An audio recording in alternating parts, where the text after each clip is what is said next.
अस्सलाम वालेकुम स्टूडेंट्स, मैं हूँ रिज़वानुल्लाह और आज की जो लेक्चर होगी वो है हमारे पास प्रोवर्ब क्या है, कोटेशन क्या है और एडियम क्या है। सो हम लोग पढ़ेंगे वन बाय वन कि ये है क्या proverb. So let's move towards definition.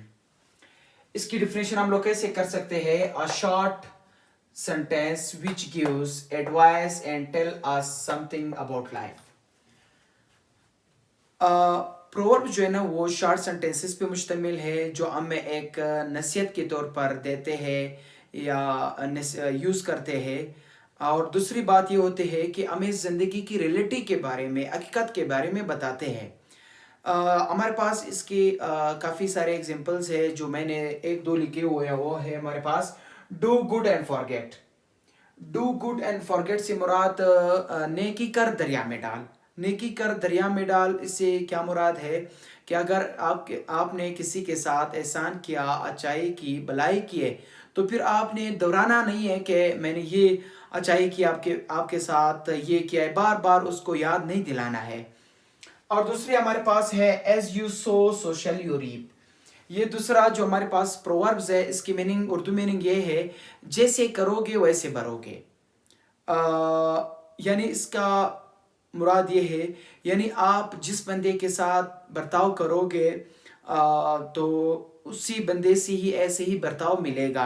ऐसे नहीं होते हैं कि आप जो है ना बुराई कर ले लेकिन रिएक्शन में आपके साथ अच्छाई ही होगी, नहीं, कभी ये नहीं हो सकता है।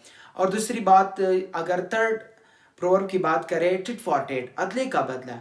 जैसे लोगों के साथ करोगे सही, उसका बदला ऐसे ही मिलेगा। जैसे न्यूटन थर्ड लॉ में होती है, reaction as a reaction.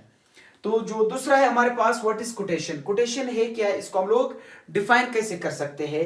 A group of words that are taken from speech and repeated by someone's other than original author.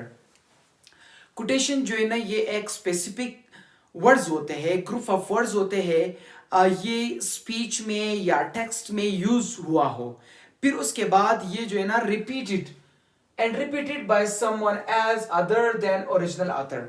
इसका जो ओरिजिनल ऑथर होते हैं, जो इसका एक स्पेसिफिक एक खास ऑथर जिसने स्टार्ट में बिल्कुल लिखा हुआ हो, उससे कॉपी करके यानी उसकी अल्फाज जो है ना कोटेड करके कोटेशन मार्क में लिख के अभी क्लासिफाई की है, आगे फॉरवर्ड की है। These are called quotation.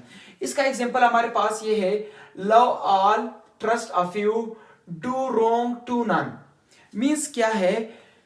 Love all, सबके साथ मोहब्बत कर लो लेकिन हर किसी पे भरोसा नहीं करना है। और दूसरी बात जो है ना वो do wrong no no, do wrong to none. Do wrong to none से मुराद ये है कि आप मोहब्बत सबसे करें लेकिन भरोसा एक दो पे कर ले, हर किसी पे नहीं करना है। और नफरत आपने बुराई किसी से नहीं करना है। फिर इसके बाद है हमारे पास व्हाट इज एडियम। एडियम को उर्दू में मुहावरा कहा जाता है। तो इसकी डिफिनेशन हम लोग कैसे कर सकते हैं? A group of words with the meaning that is different from the meaning of all the individual words.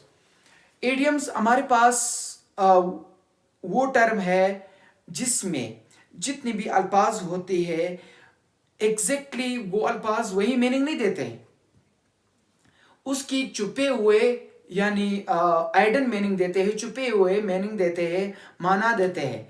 जितने भी हमारे पास अल्फाज है, चाहे 3 हो चाहे 5 हो, टू द पॉइंट जो एग्जैक्टली उसके मीनिंग होते हैं उसी तरह वो मीनिंग नहीं देते हैं, इससे हट के इसकी अपोजिट मीनिंग देते हैं। जैसे हमारे पास है अ व्हाइट एलिफेंट। अगर बात की जाए व्हाइट एलिफेंट की, व्हाइट सफेद एलिफेंट आती, एक सफेद आती, लेकिन नहीं, एडियम में यहां पे यूज होता है हमारे पास अ व्हाइट एलिफेंट से मुराद वो शख्स जिसका फायदा कम नुकसान ज्यादा।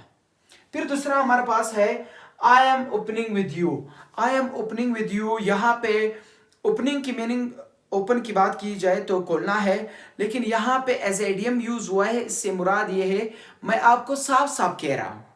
इसी तरह और भी है हमारे पास चाइल्ड्स प्ले, आसान काम, अ पीस ऑफ केक।